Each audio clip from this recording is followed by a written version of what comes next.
आयुष्य मागं लागलेलं आहे. पण माणूस एक गोष्ट मात्र नेहमीच विसरतो की जिच्या उदरातून आपण जन्म घेतो तिला आपण माता म्हणतो आणि जिच्या उदरामध्ये आपला अंत होतो तिला आपण माती म्हणतो. फक्त एक वेलांटीचा फरक आहे. ही वेलांटी म्हणजेच आपलं आयुष्य आहे हेच नेमकं माणूस विसरतो. आज तुमच्यावर फिरत असताना एक गोष्ट जाणवली की इथले आई वडील इतके काबाड कष्ट करतात. त्यांचं एक मोठं स्वप्न असतं की आपल्या मुलाने मोठमोठ्या शहरामध्ये जावं, परदेशामध्ये जावं, शिकावं, मोठी नोकरी करावी, मोठा व्यवसाय करावा आणि आपल्या आई वडिलांचं, आपल्या गावचं नाव संपूर्ण जगामध्ये रोशन करावं. आणि त्या दृष्टीने तो मुलगा मोठमोठ्या शहरामध्ये जातो, परदेशामध्ये जातो, शिकतो, तिथेच नोकरी करतो, तिथेच लग्न करतो आणि आयुष्यभर तिथेच राहतो. आई वडील बिचारे वाट बघत असतात पण तो मुलगा इथल्या मातेला आणि मातीला विसरतो. अशा पिढीला नेमकं आता तुम्ही काय सांगाल? आणि कोकणची लोककला, लोकसंगीत टिकून राहण्याच्या दृष्टीने काय सांगाल? आबा म्हणतोस तर बरोबर आहे, नाही असं नव्हे, पण एवढ्या सगळ्या मंडळींना सांगण्यात का मी जो कोण काय मोठा माणूस नव्हे. आपला हाय तर हाय, उगीच कशी आपली बाजूला. पण सगळ्या मंडळींना मी एकच सांगेन, अरे बावानो, आपल्या वाढ वडिलांनी जर काही सणवार फुलाचार घालून द्याला नाही ते काय फुलवलं नव्हते हो. त्याच्या मागं पण काहीतरी योजना आहे. सगळ्या तरुण पोरांना आणि पोरींना मी एकच सांगेन, अरे बावानो, तुम्ही ज्या कोकणच्या भूमीत जन्म घेतला आहे ती वही कोकणची भूमी भगवान परशुरामान पराक्रमान बनवली भूमी आहे. त्याच्यामुळे ह्या भूमीतला खैली पण पोर जगाच्या पाठीवर खैलीकडे जरी गेली तरी आपला शेंडा फडकून असं मांगर राहणार हा इतिहास आहे. उघडला आमच्या कोकणाला सहसा भारतरत्न गावली सहसा मग काय. सगळ्या जगामध्ये क्रिकेटचा येल लावणारा सचिन तेंडुलकर, आगरकर, वेंगसरकर, गावस्कर सगळं आमच्या कोकणातला आहे. सगळ्या जगामध्ये ज्या लोकशाहीचा हेवा वाटतो त्या भारताच्या लोकशाहीची राज्यघटना लिहिणारे डॉक्टर बाबासाहेब आंबेडकर आमच्या कोकणात, महर्षी कर्वे आमच्या कोकणातले, साने गुरुजी आमच्या कोकणातले, लोकमान्य तिलक आमच्या कोकणातले आहेत. अरे एवढंच कसं घेऊन राहिलं? सगळ्या महिला वर्गाला अपमान वाटेल ती झाशीची राणी पण आमच्या या सगळ्या थोर मंडळींच्या कामाला भट्टा लागत असला खैलं काम तुम्ही पोरांनी करू नका. आमची पोरा मिसरूड फुटलं का जो फाटला हुबं पुण्यात जातात. तिकडे जाऊन काय करतात, हेजेरीच्या हाताखाली कामा करायची, पणाशी उलाडली का तसं पिटालतो गावाला.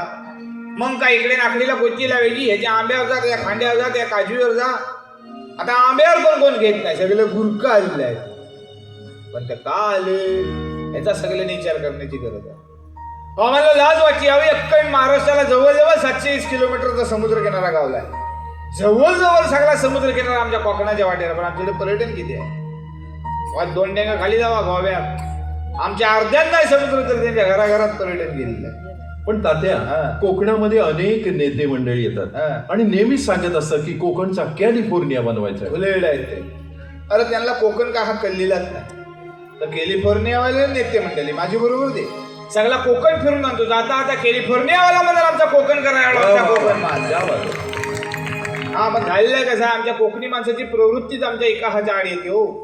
म्हणजे एखादा जर आंब्याचं 4 कॅरेट मिळाले ना जिल्हा परिषद मधनं, तर त्याला जाण विचारलं की नाही बा तू काय केलंस, खैली क्लिअरचं केलास, मला पण सांग, मला पण गावतील. हो राहिलं बाजूला त्याचं गावलेलं 4 कॅरेट फुलले असे फुलतील कसं तर आम्ही बघता.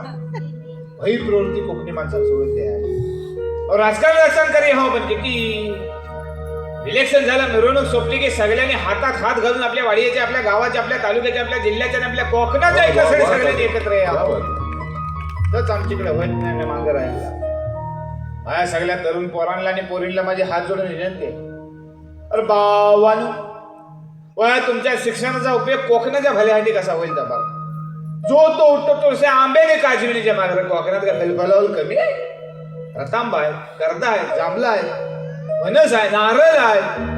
कधीतरी जावा त्या केरळात बघा, त्या लोकांनी नारळाचं काय काय केलं नाही तर लोक नारळाच्या करवंट्याने सोडण्या फेकून देत नाहीत. त्याच्यापासून मग मॉप कायसं बनवतात, बटना बिटनाचा बीट शोभेच्या वस्तू. आणि आम्ही सोडण्याने करवंट्यांचं काय करताव? चुलीत घालताव, पेटवताव, पाणी टाकून आंघोळी करताव. आमच्यासारखे दलबजरी आम्ही नको भया. सगळ्या गोष्टीचा विचार कोकणी माणसांना करण्याची गरज. सगळ्या जुन्या जाणत्या माणसांना, मुंबईकर मंडळीला, तरुण पोरांना माझे हात जोडून विनंती आहे, अरे बावानो, आज वया आपल्या कोकणातल्या जमिनीला पैसे गावतात आहेत म्हणून आम्ही लोक जमिनी इकत चाललो बा. मंडळीने विचार करा, काय वर्षानं आमच्याच कोकणात आमच्याच पोरांना तांब्या ठेवायला जागा राहायचं. मुंबई पुण्यातली माणसाचं रिटेन डेव्हलपमेंट का डेव्हलपमेंट काय म्हणतात ते करू शकतात, मग आमच्याच पोरांना धाड काय भरलेली आहे. या सगळ्या गोष्टीचा विचार कोकणी माणसांना करण्याची गरज आहे. त्या विचार करण्याची बुद्धी ती माऊली आमच्या कोकणातल्या जुन्या जाणत्या माणसांना, नेते मंडळीला, तरुण पोरांना, पोरींना देवो. आणि या सगळ्यांच्या माध्यमातून आमच्या कोकणातल्या लोककलेचा, आमच्या कोकणातल्या बोलीभाषेचा आणि आमच्या कोकणाचा झेंडा सगळ्या जगामध्ये फडकवून त्या माऊलीच्या चरणी आम्ही गाराणा घालतो.